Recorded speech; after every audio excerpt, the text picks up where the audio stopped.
LaMelo Ball running away with Rookie of the Year. Duke basketball misses the tournament for the first time in 24 years, but Texas basketball survives and advances to the next round of the Big 12 tournament. This is the 1-0 Sports Show. Texas finally 1-0, finally riding for the brand, although Tom Herman did say they were 1-0 10 times last season. Feinbaum, I'll give him like half a point. Dude, you like okay. Feinbaum way too much. Yeah, all right. I'm like the Feinbaum of the show. By the way, that looks... Ohio State. Is that an omen? Give me that Longhorn hat. Oh, man. Hook him, baby. All right, he's pulling the torso.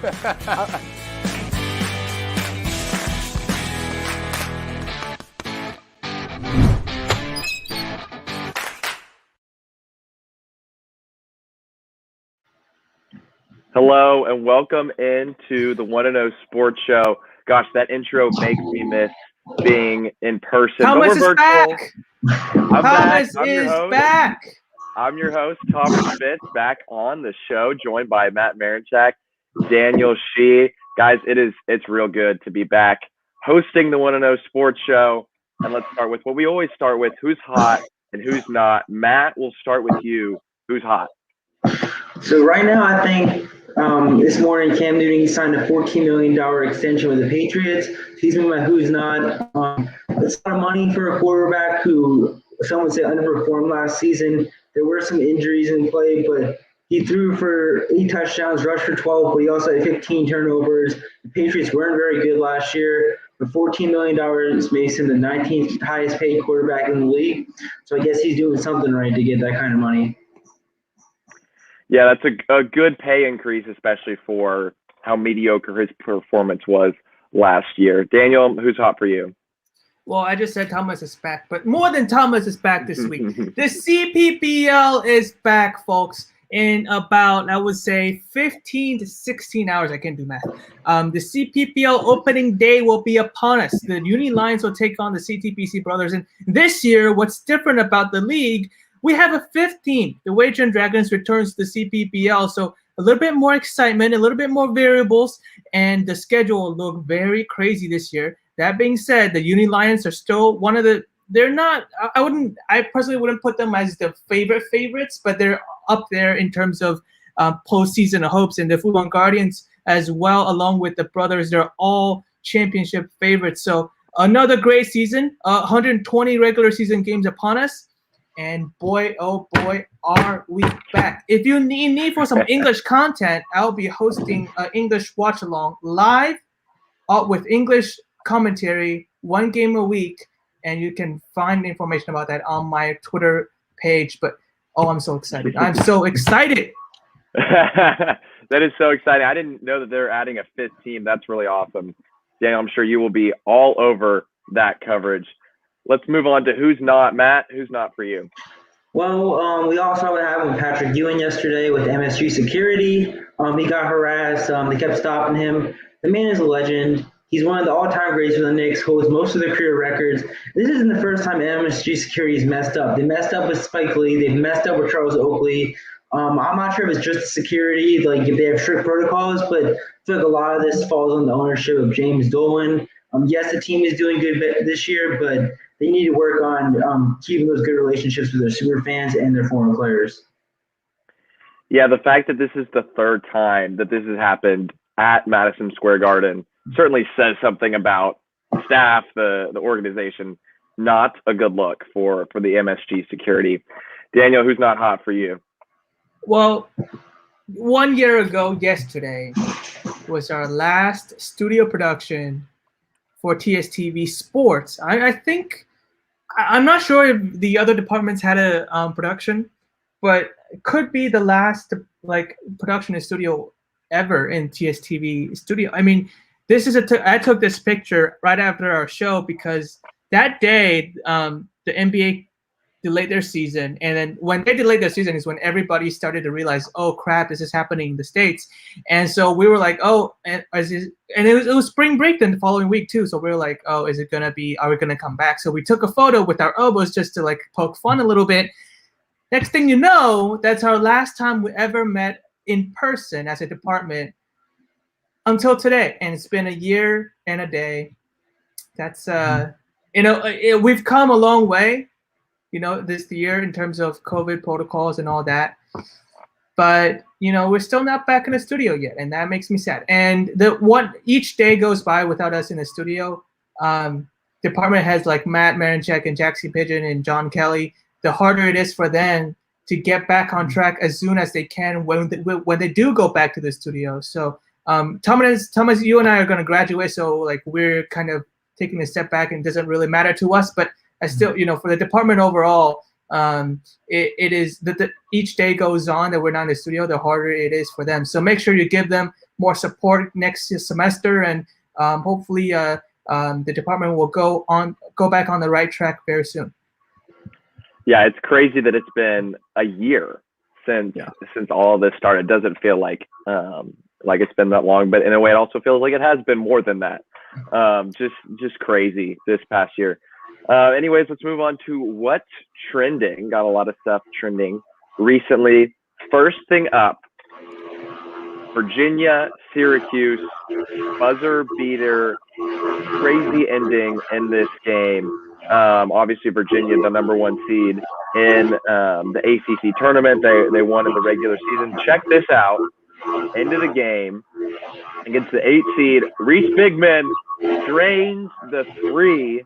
He's moving on. Now, since then, Virginia has they had some positive COVID tests and had to forfeit their next game. But nonetheless, doesn't detract from the fact that it was a crazy shot.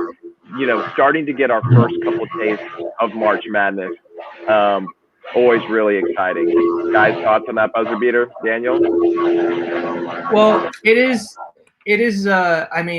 I didn't see it until right now. I'm not a big college basketball person. I probably don't watch much outside of the Big 12. But wow, it is March, man. Stuff happens during the month of March, and can't wait to see more of those during the big one, the big tournament. Matt, what you think about that shot? I think it was a crazy shot. Given that the guy who shot the shot is a freshman, making a name for himself early in his career on the biggest stage possible right now for the ACC. Hopefully we'll see more of that in the main tournament. All right, next for what's trending, we're going to go from one of the best plays of the week to one of the worst, maybe most embarrassing plays. This is Manchester United across the pond, a little soccer action. Watch this on the corner. Harry Maguire, as easy of a look as you're ever going to get in the game of soccer, football as they're calling it over there. Watch this, a bunny right in front of the goal. Maguire, the captain. Watch I don't want to, most of the time when these things happen in sports, I say, you know what, I always want to say I could have done that, but I probably couldn't. I have no soccer skills. I could have made that goal. You don't get an easier look. Matt, what do you think? You think you could have made that shot? I think anybody could have made that shot. I don't understand. You're a professional soccer player playing for Manchester United. How do you miss that shot? It is right there. It is a gift. They handed that shot to you and you missed it.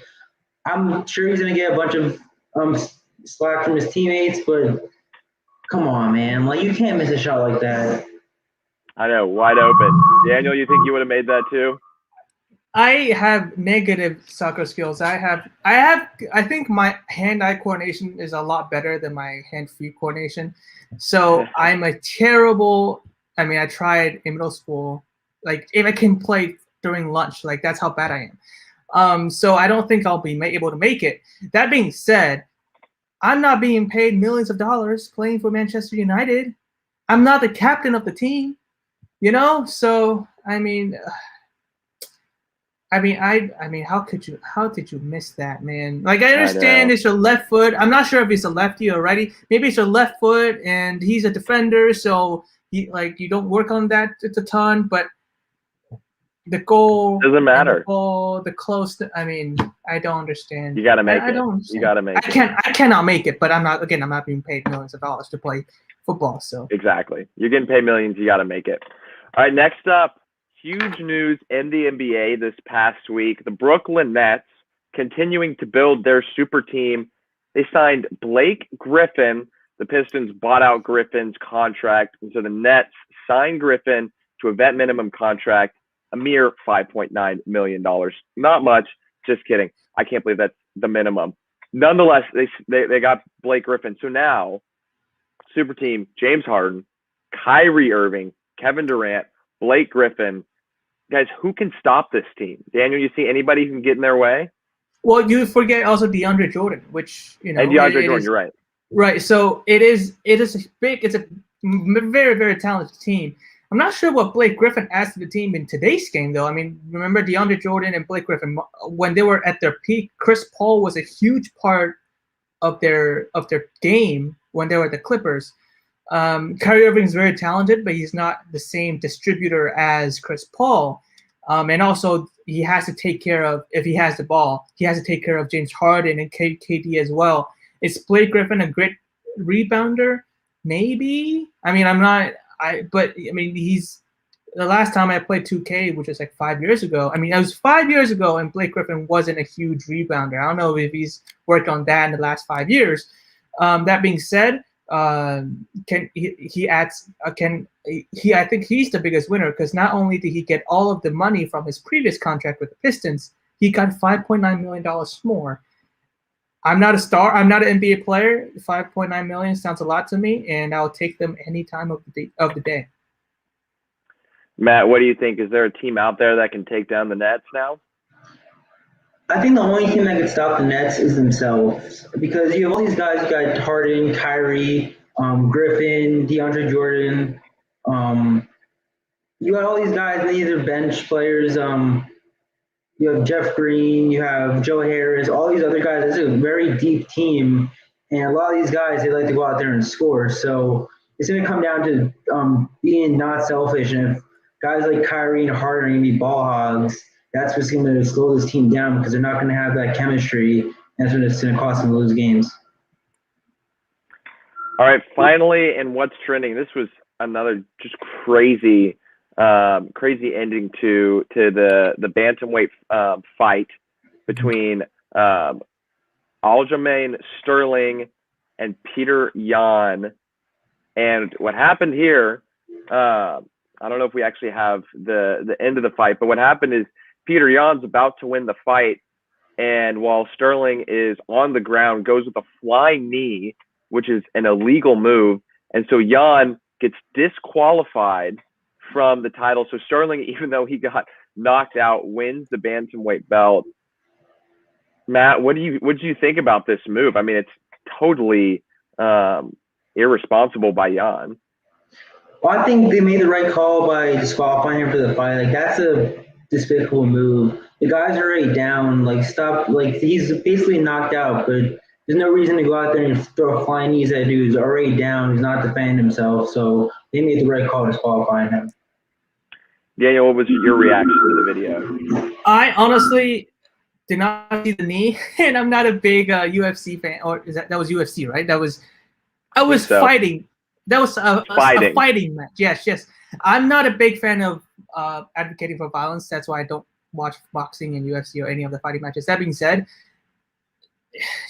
don't hurt someone when they're already down. I mean, isn't that the number one rule? It doesn't even have to be in a ring or hexagon. Just in life, just when someone's down, don't add more to it. You know. So I think that it was the right call, definitely, to disqualify him for sure.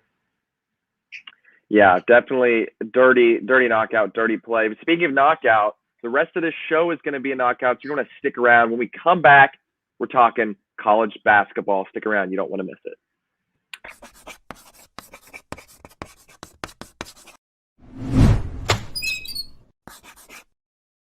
Good pocket protection. Look at that. It's cheap. Gotta keep studying Astros film.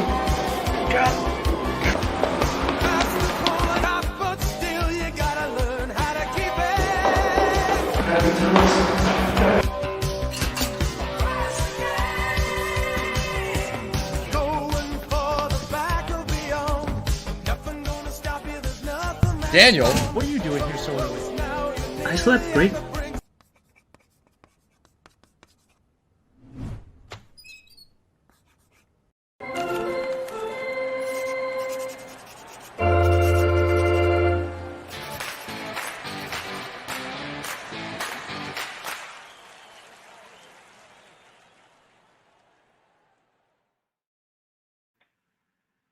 Welcome back into the 1-0 Sports Show. It's March, so that means we got to be talking some college basketball. Let's start off looking at the Texas Longhorns. Beat Texas Tech last night. We'll talk about that game in a second. But let's just talk right now. Texas, likely probably 3 or 4 seed in the tournament. What are y'all's expectations for the Longhorns the rest of the season? Daniel, we'll start with you. Well, I think this is a Sweet 16 team, no doubt. I think if you go as high as number 4 in the country, I think that at that point I was like the minimum is almost a Sweet 16 appearance. Texas hadn't done that in a long time, certainly not during the Shaka Smart era. And so it is a little bit of a tall task. It will be, and like I said, expect them to be in the Sweet 16, but like when they make it, it will still be a very pleasant season. It's not like that's the minimum expectations. In like a first round exit, definitely unacceptable, especially how good the season was. And we have this Shaka Smart curse a little bit where he never makes past the first round during his tenure at Texas. Second round, I won't be okay with the second round, but Sweet 16 for sure. I expect big things from Kai Jones. I expect big things from Jericho Sims to hold down the fort down there in the paint and let the guards, a very talented group of guards at Texas, to take over the games when it's necessary. Matt, do you agree? You think Sweet 16 is the place where Texas is going to make it? Yeah, I think so, because obviously in the first round they're going to play a team that's going to be well below the teams they usually face in the Big 12, and they had a great non-conference record this year. Second round, they might play a tougher team, but Texas seems every game they've lost has been a close game, and when they've won some pretty good games. They beat down Kansas in Lawrence back when they were ranked number 3. They beat teams like Texas Tech last night. So I think that Sweet 16 is going to be a good place to see Texas probably end their tournament run. Yeah, you bring up the win against Tech last night. Let's talk Big 12 tournament. Horns win 67-66 on Matt Coleman's game-winning free throws. Matt, we'll start with you. What's your reaction to this game? I think it was a good game, but there were some sloppy things that needed to be fixed. Every 50-50 ball seemed like it was going to Tech. Texas wasn't getting the rebounds. They were getting in foul trouble early. Sims usually gets a bunch of fouls, and that's what usually starts messing with the rhythm of the team, because they'll take him, put him on the bench because he has 2 or 3 fouls, and then they might put him back in the last few minutes. They might not. And this is a great defensive player, so having him come back towards the end of the game, I think, really solidified the defense, and that helped Texas win last night, even though they had some other troubles with the fouls and rebounds. Yeah, and anytime you play Tech, it's going to be ugly. It's going to be defensive. It's going to be loose balls, guys diving for it. There's going to be a lot of fouls. That's just what you expect, and that was certainly on display last night. Daniel, what were your thoughts about it? Matty Ice secured the game, but I mean, I was skeptical at first because Texas Tech was the first team that kind of slapped Texas back into reality in a way. Like it was the first team that gave them the Big 12 first Big 12 loss, the first regular season loss in a long time. And so I was like, okay, this is a tough Tech team that will give Texas trouble. And they did for a majority of the game, but props to Texas for able to come back. I think that proved a lot to the NCAA committee. Big 12 is a really deep conference. I mean, Tech is a really good team.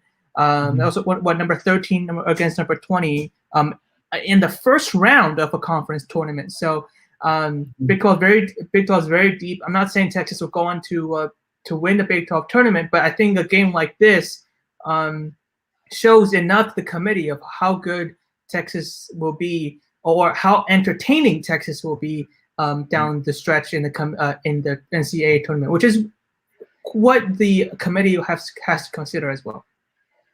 Yeah, and for the last couple of years, regardless of how much success Texas has had, they've always been an entertaining team, and they've always been in those close kind of games. And so I think we've always been saying for the committee, if you put us in, at least the games are going to be close. This year, Texas, it seems like, Shaka Smart's helped help the team be able to find a way to get over the hump of being in close games and losing, and they can finally be in close games and get the win. But let's talk postseason preview for other teams. I want to know some favorites that y'all have to win it all, and then any sleepers or a team that could be a bracket buster. Matt, we'll start with you. Well, of course, you have guys like Gonzaga, Baylor, Illinois, Michigan, guys that are already in the top four. So I think they're going to fare very well in the tournament. But there are some sleepers that I put in my bracket that's going to show up later on. But a team like Houston, they're ranked number 7 in the country. They're 21-3. They've had 3 quite questionable losses, but they also have 21 wins. They've blown teams out, and they're historic. The past few years, they've been a basketball powerhouse. They've made deep runs in the tournament the last few seasons, not counting last year when there wasn't one. But they always seem to have the right guys, the right coaching, and they've been able to take down big teams in the past. Yeah, you're right. Kelvin Sampson has a lot of tournament experience. Just what he's done the last couple of years has really been impressive at a school like Houston, which isn't typically a big basketball school. Daniel, what about you? What is your preview for the tournament? Well, I think, we're going to show our top 4 picks later. But, I mean, those, especially Gonzaga, Baylor, they're just running away with it. I think we'll be robbed if Baylor and Gonzaga doesn't face off in the finals. But, again, in the NCAA tournament, especially in the Final Four, anything can happen. A sleeper team, I would have to go with Texas Tech. The way they missed out in the Big 12 tournament, I think that only feeds them with. And remember, last time we had a tournament, they made the finals. This is not as good of a team, but with the way they grinded out in the Big 12 regular season, the way that, again, like I said, the way that they let the game slip away from them, out of their grip against Texas, I think that will fuel them going into the tournament. Is it going to be easy? No, because they're not going to get a great seeding. But they're a sleepier team for sure. But before we move on, I want to know, Thomas, what your expectations for the NCAA tournament is. Yeah, absolutely. I mean, when you look at it, it's hard to pick anybody but Gonzaga or Baylor right now. Just the way those teams have played. Obviously, Illinois, Michigan, the other 2 teams who have just consistently had quality play the whole time. I personally think, and this is kind of classic Gonzaga, I think Gonzaga is going to lose maybe Sweet 16, Elite 8. I don't think they make it to the Final Four. I think if there was a year for Baylor to win, like this is their year. They have so much depth, more than really any other basketball team I've seen since Kentucky had their undefeated regular season. So much depth on that Baylor roster that, over a long tournament, they're not going to get as fatigued as other teams. And there's just a lot of experience on that team. Obviously, like you mentioned with Tech, there's experience with the coaching, but not as much experience with the players. So I think Baylor's my favorite. But also, Daniel, I do like your pick of Tech. I think Matt McClung, he's just one of those guys that you just kind of feel is going to have a good tournament. He's kind of your classic tournament guy. He's got it feels like he could be a good player for Duke. He's just kind of got that swagger, that mojo, that if he gets it going, he's just going to be red hot and unstoppable. So we'll see. It's also just going to be a weird tournament where everybody's in the same place. There's not as much of there's no home court. There's no being closer to a city or not. It's 100% neutral site. So we'll see what happens. And as you mentioned, we'll be getting to our top 4 picks in a little bit. But when we come back, we're headed into the locker room talking all sorts of topics from the sports world this past week. Stick around. Stick around.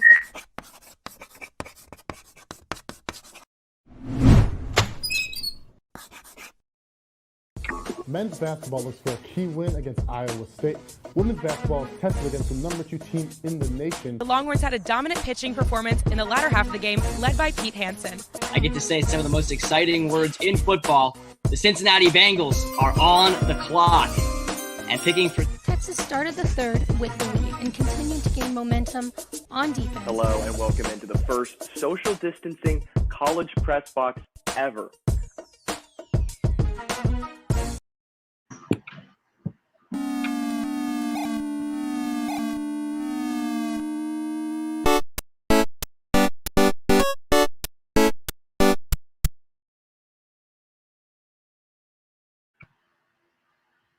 the 1-0 Sports Show. We're going into the locker room, debating all sorts of topics. A lot of news coming from this past week in the sports world. First thing up, my San Antonio Spurs, they have agreed to mutually part ways with LaMarcus Aldridge. They're looking for trade packages, looking for teams who are probably looking for your contenders, looking for a guy to help them in the playoffs. So, Daniel, what are your thoughts on the Spurs and Aldridge parting ways?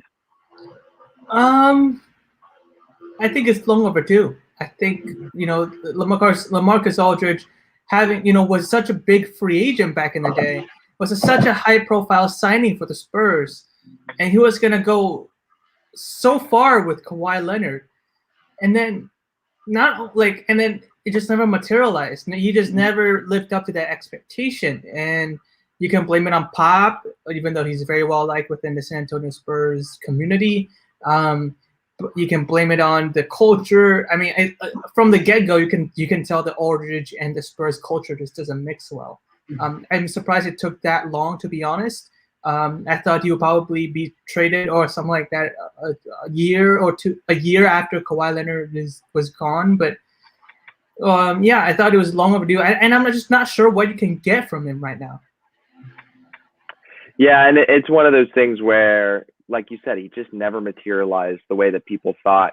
And he's just getting older. The Spurs are kind of trying to rebuild right now, get it more of a young base. Matt, what are your thoughts on this?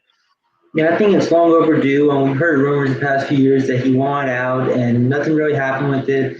Also, things it talks about, like, him wanting out has to do with the culture of sports today. And a lot of guys that are getting older, they want to win a ring, and they're not winning a ring with their current team, so they want to get out. We saw that with P.J. Tucker wanting to get out of the Rockets last night. We see in the NFL with J.J. Watt, Deshaun Watson, Russell Wilson. These guys, they're not happy with their current situation, and they're not happy with everything that their team is doing, and they want to go out. This is a trend that we've seen the past few years. Really started when Le'Veon Bell was unhappy and he sat out the whole year. So I think now athletes are starting to speak up, and if they're not happy, they're going to leave. Yeah, and this is something I think we're seeing more and more. But even in the past, you see guys like David West a couple of years ago who went to the Spurs, went to the Warriors, kind of trying to get that ring at the end of their career. And Aldridge, I think, will be, whoever he gets traded to, I think will be a good asset to a contender. We'll see where he ends up. Next story, this one was a bombshell report. Les Miles fired from Kansas after an investigation came out that in 2013, Miles had inappropriate relationships with female students. And so after suspending him temporarily, Kansas is moving on past him. Matt, what are your reactions to this? Well, obviously Les Miles did those things in LSU, but it's also on Kansas when they hired him, because they said they did a background check, but obviously he did a good background check. You would have seen these red flags that Miles had when he was at LSU. Sure, there was a lot going on at the time at LSU. There's a lot of controversy even now with former players having things covered up. So I think that Kansas messed up from the get-go, not doing a proper background check. So I think that's also why the AD was removed from his position. It's just a mess in Kansas. They hired him thinking he's going to be the answer to fix their football program. He didn't, and with this coming out, this really doesn't help their case for hiring him. Yeah, Daniel, what do you think about this, and how do you think this will change the way that college football teams approach coaching searches? I don't think it does. I think, unless they were not trying, unless they weren't looking at those red flags. I mean, I guess now they have to look for those red flags, but I mean, isn't it a given that isn't that like the definition of vetting a coach to begin with, to make sure stuff like this aren't in the history? I just think Kansas was too excited for Les Miles. It was such a high profile move for them, and they're like, oh, give us a couple of years and we'll be good. Even though the history of Kansas football in the last decade or so. I mean, it's just very disappointing. I think that's just the way college football is. You get a big name that can get you recruits, that can get you sponsorships, and as an AD, you can just go, hey, this is a good guy, and then people will just assume you vetted the guy. I think it's not supposed to happen, but if it is a regular thing that happens in college football, I don't think this one occurrence will fix that. Because at the end of the day, it is Kansas. If it's like a big blue blood like Michigan or Alabama, I think that will have a bigger impact. But Les Miles, who got fired from LSU and is at Kansas, which is not a big name in college football. Yeah, it's just one of those things. It's disappointing that it took 8 years, for this information to come out. Next story up: Dak Prescott re-signing with the Cowboys, a massive contract, 4 years, $160 million, including a $66 million signing bonus. However, this isn't going to leave the Cowboys a ton of money to be able to re-sign current players or go after big free agents. So, Daniel, what do you think about this move? I think it's a good move from the Cowboys. They overpaid for Dak. They could have signed him for a lot less money years before. They decided to wait it out, which I don't understand why. I don't understand why you wait out on a quarterback that's been clearly above average, and above average quarterbacks in the NFL is a rare commodity. You see how Alex Smith was getting paid before his injury. You see how Kirk Cousins was getting paid. I don't understand how Jerry Jones thought he was going to get a discount waiting it out. That being said, he did commit the money, so they will have a quarterback. But I'm just worried, will Dak Prescott become the Tony Romo in the early part of his career, where he doesn't have an O-line? He has an okay defense. He's trying to keep this whole thing together by himself. With so much money committed to Dak, now they don't have a cash space to go for other positions. Will Dak be Tony Romo, who's trying to make the Cowboys somehow a little bit relevant with an 8-8 record every single time, but also getting sacked all the time? So that is it. It is a good move because it will keep them relevant and keep them competitive to an extent, much better than finding a quarterback in college for the next 5 years. But it is a bad move in terms of the entire franchise moving forward and going for that Super Bowl, which Jerry Jones really wants. Exactly, and that's the debate that's being had. It's not, few people will deny that Dak is a good quarterback. He's a really good quarterback, but is he the Patrick Mahomes level quarterback where it really doesn't matter who else you have, he's going to carry your team, and that's what the Cowboys are taking a risk on. Matt, what do you think about the risk? Well, I think it's obviously risky. Sure, last season before he was injured, he was having one of the best seasons of his career. He was leading the league in passing. But coming back from an injury like that, everybody's different. You don't know how he's going to come back, how he's going to recover well. So he might come back, but he might not be the same quarterback. And paying him $160 million to be average, like he might not be the superstar that he was. But then you also have to look at what Daniel was mentioning is, with that kind of money to go to one player, what about the rest of your team? Because offense, yes, you have a good receiving core, you have a good running back, but the O-line isn't what it used to be. Defense isn't existing. They don't have anybody on the defense. So they have to look at other aspects of the franchise and just instead of focusing on one guy. Because Dak, yeah, he might have left if he didn't get paid that money, but that's when you go through the draft or through free agency or the trade market. But overpaying for someone in a year that salary cap is lower than usually isn't a good move. Yeah, well, time will tell if this move pays off or not. Speaking of time, for the first time in 24 years since 1995, Duke men's basketball missing the Ncaa tournament. They had game forfeited in the ACC tournament due to positive COVID tests. They said that's it for the season. So no tournament for Duke. So I want to know y'all's thoughts on this and the fact that it's just been an overall down year for college basketball's Blue Bloods. Matt, we'll start with you. Well, I think if there wasn't a COVID situation, Duke would make the tournament just because they're a big name. They bring in a lot.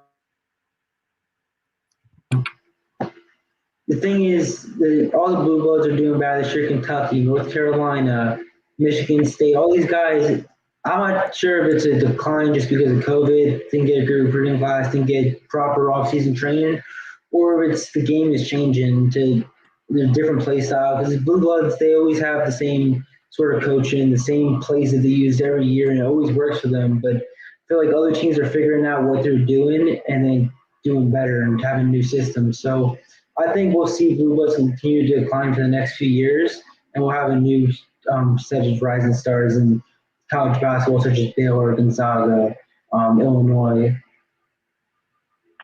Daniel, what do you think? Well, does not miss Kentucky as well. They got eliminated in the first round of the SEC tournament. That's gone. That's it for them. Yeah, I mean, that tells you the importance of a conference tournament, right? Like for the big names like Duke and I mean, I heard a little bit about let's not have a conference tournament. It's just a waste of time. Maybe for teams like Gonzaga and Baylor, yes, it is. But for those bubble teams, or even those outside of the bubble teams, outside of the bubble, conference tournament can be a very good way to to get themselves back in the mix. But with Duke, I mean, it's just a sad story. It just kind of links to my who's not, the whole COVID thing. It's a tragedy that a season like this ends because of COVID. But also COVID could have ended in the States a long time ago, with the right precautions and the right policy. So it's sad for college basketball, but also that means other teams can emerge out of the competition. Also, just before I toss it back, really hope one day a college football blue blood like Alabama and Clemson can miss out of playoffs. Just saying, the system is so bad that's allowing not just all the blue bloods, but the 3 blue bloods to win every single year. I'm not gonna get into that right now, but really hope college football can have one of these Duke miss the tournament kind of seasons. Yeah.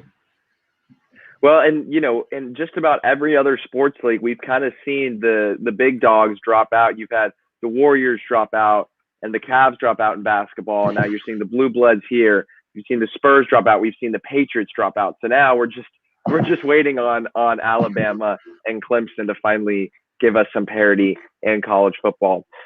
All right, our final topic here in the locker room, the minor league baseball system. They're going to start some new rules, some new rule changes, kind of experiment with them. Some of them include 15-second pitch clock, more games using an electronic strike zone. Daniel, we'll start with you. What are your thoughts? Well, the one rule that intrigues me is the one in the AA. I think it was a AA where they banned the shift. They didn't really ban the shift, but they ruled that you have to have at least 4 players in the infield. That means that the second baseman can't be 20 feet behind where he normally is and play in the outfield. So I think that's long overdue. I think shift needs to be banned. Not I'm a baseball purist myself. I'm a bunting person. I love bunts. I love small ball. I love steals. I'm not a big strikeout or home run person, but one of the reasons why home runs and strikeouts are so prevalent is because of the shift. You can't, if you're a power hitter and you look at the shift, there's nowhere to aim but up into the stands. If you ban the shift, a lot more extra base hits, a lot more excitement, a lot more balls in play. That's going to generate some excitement, and it's not uncommon in sports. Football has I know football has a really complicated rule in terms of the formation. You need to have if you're only allowed to have this amount of people at the line, and if they're at the line they can't catch. I know there's a crazy rule in football I'm not super familiar with, but it's uncommon to have rules like that where you have players stuck in a certain position because of the regulations. I don't think that's not groundbreaking by any means. So I don't know why it took baseball so long, really, to implement something like this. Well, baseball, you got all the old people in it. And they don't like change, but that's one reason. Matt, what are your thoughts? I'm going to piggyback off that. It has a lot to do with bringing more excitement to the game. There's been a lot of talk in the past few years that baseball is too slow. That's why viewership's going down. There's not enough excitement. So I think doing things like this speeds up the game, gets people more interested. As Daniel mentioned, allows for more extra base hits. So I think it is a good move. I don't know if it's going to transition into the MLB just because it's bigger markets. There's more say from the fans and like sponsors. So, but right now for the minor leagues, this is a good rule. Hopefully it'll transition, but I don't see that happening. Thomas, before you go on, I just want to point this out that they're experimenting with like 18 different rules, and 18 spread out to all three. Now there are 4 levels. They're spread out to 4 levels of baseball, and not every rule is like experimented in each level. So the AAA has two rules that they're experimenting. AA has the other 2. So like if you're a player, and minor league's being delayed, by the way. They're delayed, I think, a month or 2. If you're a minor league player and you're trying to work your way up the system, and then you're at single A, and then you go your way up to AA, you have to adjust to a new set of rules.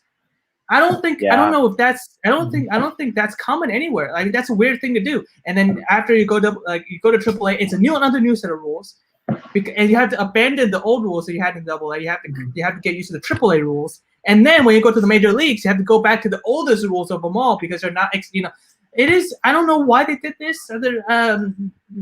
Major League Baseball is treating minor league baseball like a toy, and to be honest, lives are at stake. Careers and lives are at stake in minor league baseball, sometimes more than Major League Baseball because of how little they're getting paid. But MLB is just treating minor league baseball like they're a toy and just playing around with it, and I don't like that a lot. Yeah, it would be interesting to see the reactions of minor league players as when the situation unfolds, as you mentioned, where you have guys moving up leagues and having to learn all different kind of rule changes. It'll just be interesting to see what people think about that. All right, when we return, we got BS or Real Talk. We got our top 4 college basketball picks and all of our spread picks for this coming weekend in sports. The One and Only Sports Show continues after this.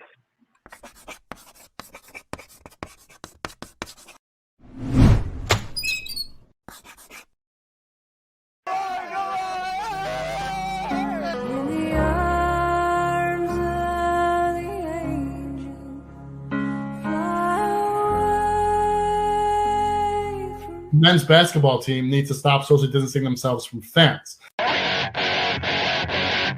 It has been overdone to death. Playing, don't stop believing. $5. Bye-bye, Raptors.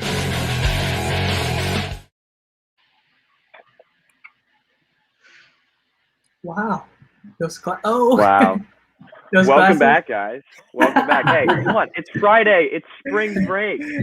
That's Friday true. That's true. I did forget to use an intro, so I guess that's what the thing is for, but I'm sorry about that, Thomas.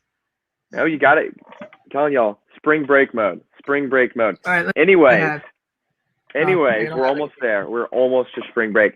Before we get there, though, we got BS or Real Talk. So let's start off. Decide if these things are BS or Real Talk. First thing. No Messi, no Ronaldo, and the Champions League quarterfinals. First time in 16 years. Is that a big deal? BS or Real Talk? Matt, we'll start with you. I really think it is a big deal because these are 2 of the greatest soccer players in the world and in history, and not having either of them in this quarterfinal is a big deal. I'm not sure if it's single on a change for the future, like you mentioned, with the Blue Bloods falling and college basketball, the good teams in the NBA falling, or if this is just a fluke because obviously COVID has been a crazy year, so maybe that could be a factor, but I think this might be a sign of things to come. I hope not, but right now I'm going to say it's BS. Daniel, BS or Real Talk? What is it? I mean, newsflash, time goes by.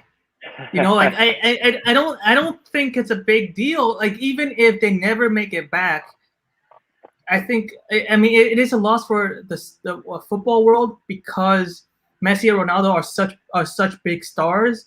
They've competed at the highest level in the biggest stage for so long that losing 2 of the biggest stars in football history will hurt soccer a little bit. But I mean, you can't rely on them for the next 50 years. So it's also like I also don't think that they won't make it back. I think the two of them have at least 2 more of quarterfinal appearances left in them in their careers. I think Lionel Messi goes to there are rumors that he's going to Man City in the future. I mean, they're always in the quarterfinals. And Juventus, I mean, there's a bad year for them, et cetera, et cetera. I think they will come back, but at the same time, again, time goes by, people get old, and they get out of the prime, and they retire one day. It's going to be tough to accept that one day, but stuff like this is gonna help you get used to it in the future. Just like sometimes Roger Federer, if he falls out of the quarterfinals of Wimbledon, you're like, oh my God, it's a big deal. But one day that's gonna be more common each and every year, and you're gonna get used to it. I don't think it's a big deal. Time goes by, people get old, and they fall out of the biggest stage of the sport. It's not uncommon at all. Yeah, and it's a changing of the guard, and like you said, that's gonna happen. Speaking of changing of the guards, next topic: LaMelo Ball leads rookies in points, rebounds, and assists at the All-Star break. He's the 6th person all time to do this. So is it BS or real talk that LaMelo Ball is just getting started? Daniel, what do you think? I mean, he's shown that he can play, and to do that in a rookie season, I think that's very impressive. I mean, first of all, that shows how I mean, look at him and Lonzo. Compare those two, and first of all, this is what LeVar Ball promised to all of his kids. Say they will be like this. We're only seeing this from LaMelo right now. But yeah, I think he will be a star. He has a great smile. He has the flair. I think if he goes to a bigger market in the future, I'm sure the Hornets will try to keep him. But if he goes to a bigger market in the future, like the Knicks or the Lakers or something like that, he's going to be a bigger star. But like, he has the skills. He has the flair. Barring injury, he will be big time, I think. Matt, what do you think? Yeah, I also think it's real talk. LaMelo Ball is a baller. Obviously, the past few years, like he in high school, his dad pulled him out. They went across the world, played internationally. I think that's what really set him apart. Gave him that professional experience well before college, not even going to college. So he came into the league with having professional experience. Not a lot of guys have that. Luka had that, and look at what a star Luka's turned into. So I think LaMelo Ball is going to have a similar arc as Luka and become a star real quick, and then he's just going to continue to have that stardom. And it'll be interesting to see if LaMelo continues to have his success. Are a lot of people in the future gonna follow his route of going to Europe, or now the G League is a kind of popular option as opposed to college. So it'll be interesting to see if more guys follow in that path. Next question, let's stick with basketball. All-Star Weekend. This year's dunk contest was lackluster, BS, or real talk? What do you think, Matt? Real talk. You had 3 guys in there: Simmons, Stanley, and Toppin. Yes, they showed they could dunk, but I'm gonna say that obviously I can't do the dunks they're doing, but it wasn't anything crazy. We've seen crazier dunks in the past. We've seen closer, crazier contests. We saw last year when we saw Aaron Gordon and Zach LaVine. That was a good dunk contest. We've seen dunks with guys jumping over cars, jumping over other players, jumping over Taco Fall.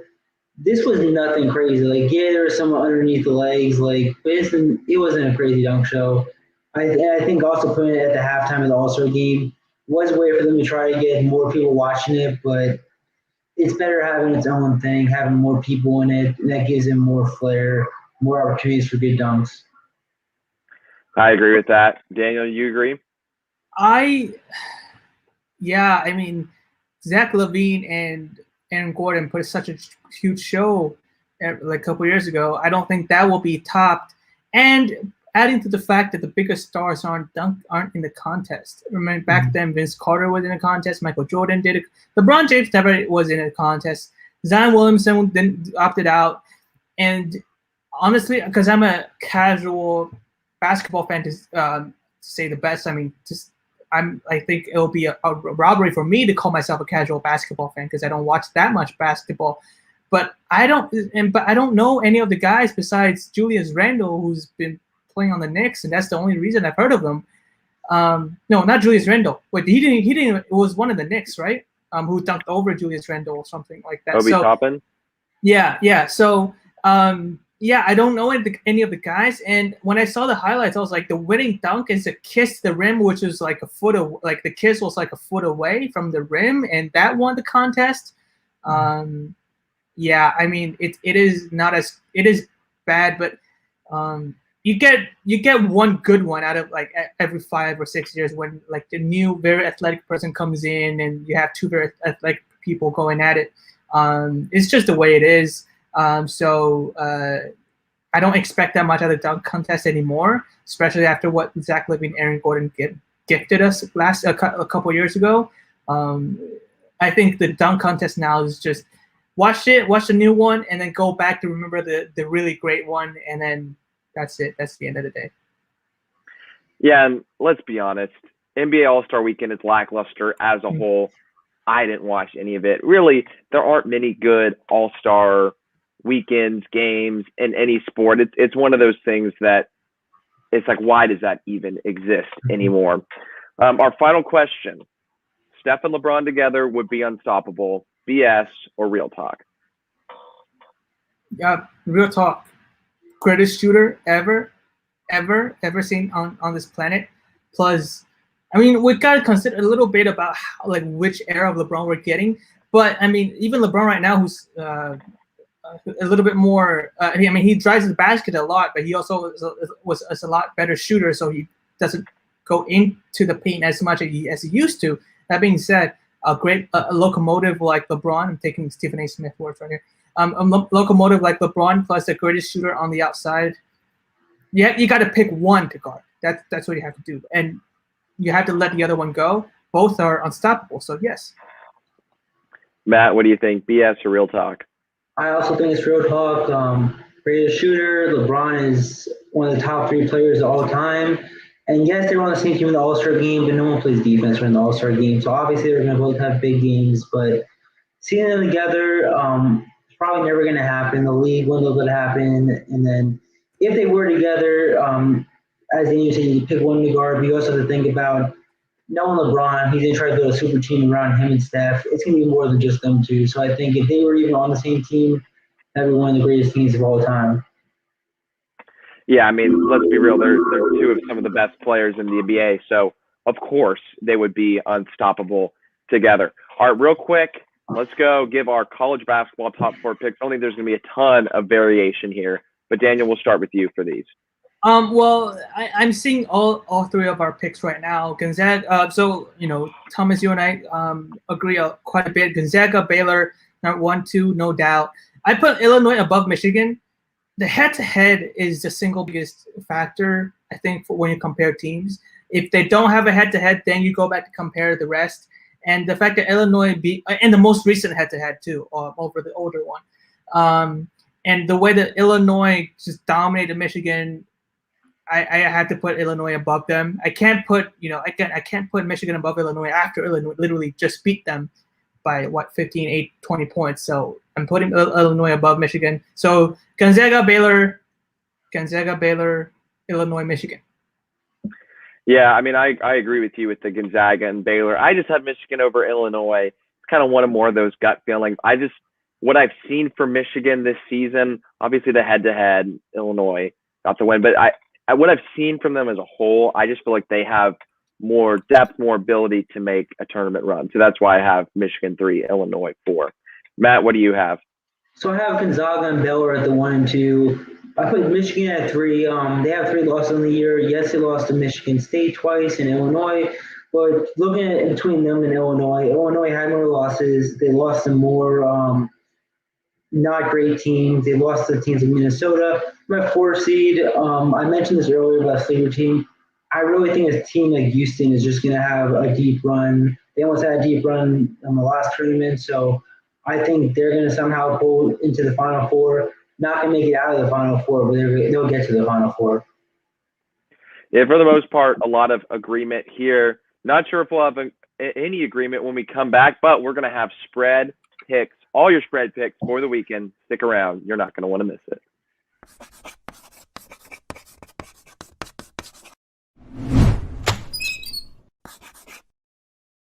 You're watching a live sports presentation of Texas Student Television.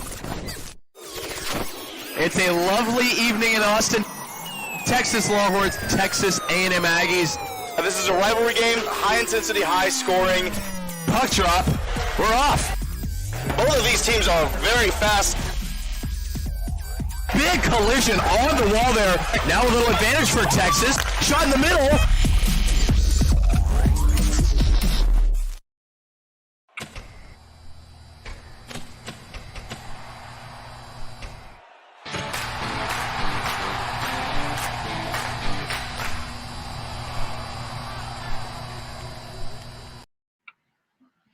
Welcome back into the One of Those Sports Show for the last time today. Guys, come on. Time to we're almost to spring break. We're almost to spring break. You got to get the jerseys out. You got to be ready. We got to be ready for some beach time. And for March Madness too. March Madness literally less than a week away. So exciting. So let's get started picking some matchups in the conference tournaments this weekend. First game up, we got number 4 Michigan, 8-point favorites going against Maryland. That's going on right now, 10:30, Big Ten Network. Matt, we'll start with you. I'll have to go Michigan. They're obviously the number 4 team in the country for a reason. Maryland isn't as good. I think it might be a double-digit win for Michigan, so I'm going to still take Michigan. Might not cover the spread, but I'll take Michigan. I agree with you there, too. Again, it's conference tournament. You never know what's going to happen. Maryland obviously has a lot more on the line. And actually, no, I'm going to say Maryland covers. Michigan wins. Maryland covers. They're fighting for a tournament spot. Michigan's kind of already settled. Daniel? To my very good friend, my bestie ever, Rich Eisen, just because of him, I'm going with Michigan. Well, no, because Michigan is too good. But yeah, also because of my best friend, Rich Eisen. All right, next up in the SEC tournament, number 6, Alabama, 8.5-point favorite playing Mississippi State. That's today at 11. Daniel, we'll start with you. I really don't like going for Bama, but I kind of have to go with Bama on this one. How are they a top 10 school in basketball and football? That is unfair, but I had to go with Bama. Yeah, it really isn't fair that they get – normally they get football, don't get basketball. We say, okay, that makes sense. Now they get football and basketball, not fair. But I agree. There's not a lot of depth in the SEC. I think Bama wins this game pretty easily. Matt? Yeah, I think Bama wins and covers. All right, next up, going back to the Big Ten tournament.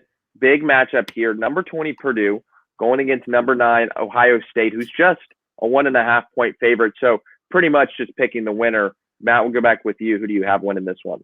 I think the spread is too close, but I'm going to have to go with Purdue. They faced earlier against Ohio State twice. They beat Ohio State twice, and I think they're going to go for the full season sweep. Ohio State just can't figure out how to beat Purdue.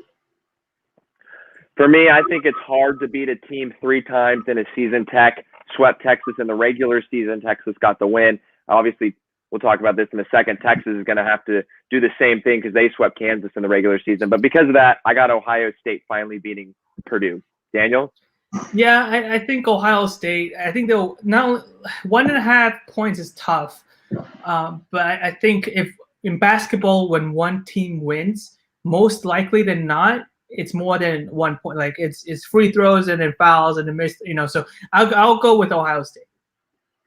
All right, heading to the Big 12, another big matchup. Number 2 Baylor, 9-point favorite against number 12 red-hot Oklahoma State team. That's today at 5:30. Daniel, who you have in this one?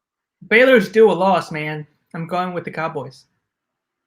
I don't know if they will necessarily lose, but I do agree they close game with Kansas State. They've wrapped up their season. They're going to be a number 1 seed no matter what. Oklahoma State coming in with a lot of momentum. I think they at least cover, if not win. Matt?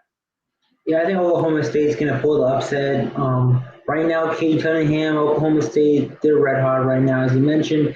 And there is still no official word whether or not they're going to be playing in the tournament. So, obviously, they're going to try to win. And if they win, beat Baylor and win the Big 12 championship tournament, they're going to have a good seed. So, I think right now they're playing as if they're going to be in the tournament. All right, back to the SEC tournament. Number 8 Arkansas, just 3-point favorite against Missouri today at 6. Matt, who do you have? Arkansas. It'll be a close one. I'll take Arkansas. I got Missouri in this one. I think this is one of those situations where Missouri's fighting to stay alive, have a chance at the tournament. Arkansas kind of like locked into their spot. So I got I got Missouri. Daniel? Just before I do my pick, Adam notified us in the chat that Alabama's up 57-24. Wow. So wow. I'm feeling good about my Bama pick. But that being said, Arkansas, Missouri, Arkansas. I think Arkansas is just too good. So I'm going with the Hogs. I think that's the Razor Hogs. Hogs. Call the Hogs. Woo pig suey. All right, let's go to the NBA. Get a couple NBA games in. Lakers tonight, 4.5 point favorites hosting the Pacers tonight at 9:30. Daniel, who do you have? I'm looking at Pacers no, they're not off the back-to-back. They haven't played in a week. Oh no, that's All-Star break, huh? So everybody's fresh. Everybody's nice and fresh. The Lakers. I'll go with the Lakers. I mean, yeah, LeBron's off a long break. I think he will come back, and Lakers. I got the Lakers too in this one. I agree. Off the break, I think Lakers get the win. Matt? Also the Lakers. All right, Lakers sweep here for us. All right, next NBA game, Pelicans against the Clippers. Clippers are a 6.5 point favorite traveling to New Orleans Sunday at 8 o'clock on ESPN. Matt, who do you have? I got the Clippers. I have more than 6.5. It'll be a big win for them because the Pelicans, they did have a good start of the season. They just lost to the Timberwolves last night. Like, come on, it was a 25-point loss. They lost to the worst team in the league. I think they're gonna lose and have another big loss to the Clippers. I'll agree with you right there. We're going all LA picks today. Clippers get the win. Daniel? Clippers. I'll go with the Clippers. I just saw what Adam put in the thing, so Clippers. All right, little NHL action, straight up picks. Avalanche against the Kings. That's Sunday. Daniel, we'll start with you. I know you're a big hockey guy. I'm a big hockey guy. I mean, the puck is black and it's not a ball, so I'm a big hockey guy. I picked the Clippers and the Lakers, right? I'm sticking with the Kings are in LA, right? Right? Kings are in LA, that's correct. Yeah. So I'm sticking with the LA vibe. I'm going with the Kings. You know, I'm going to go against the LA vibe. I can't go an LA sweep with this. I'm going with the Avalanche. They just got so many talented guys. I think Avalanche win this one. Matt? I'm going to go with the Avalanche.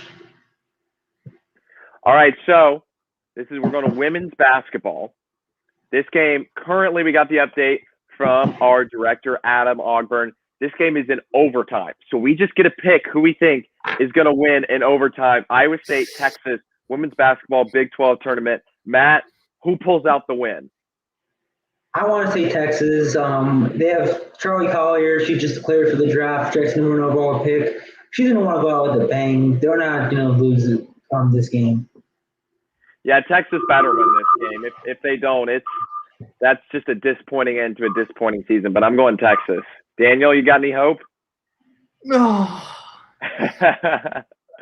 Okay, I'm looking at the score right now. 72-71. What made it in?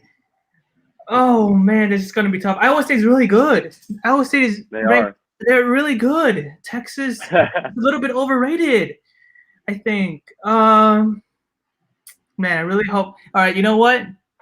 I came to Austin for a reason. I'm going with Texas. There's a reason I didn't go to Ames. There's a lot of reasons not to go to Ames. Let's be honest. All right, final game.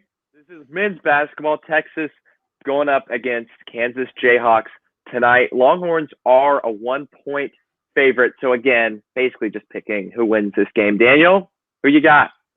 Well, I was surprised Kansas is seeded second in the Big 12. I didn't know they had such a late season surge. Last time Texas faced them, they kind of stole one at home. I think the home game, Texas kind of stole that one. The one on the road when they went to Lawrence, that was when Kansas was still down. So third time's the charm. Yeah, I don't think so for this one. So I'm going with Kansas. I agree with you there, Daniel. Like I've said, it's so hard to beat a team 3 times in one season, especially a team as good as Kansas and a team like Kansas who's peaking right now. I think it's a close game because, of course, it's Texas, but I think Kansas pulled out the win. Matt, what about you? Well, I have to go with Texas because, yes, they beat them twice. They stole the last game. But this is this same Texas team. They have no COVID issues as of right now. Kansas, on the other hand, they're losing 2 of their top players to COVID tracing, so they're not playing the tournament at all. So they're going to be shorthanded. I think Texas is going to win. It's going to be a close one, but I got Texas. All right, well, that's all we got for the show today. But thanks for tuning in. No shows next week because spring break. So enjoy spring break. Enjoy your break. Enjoy March Madness. We'll see you back 2 weeks from now. So thanks for joining us on your Friday morning. Goodbye. Oh, hold on. Are we saying goodbye? We're saying goodbye.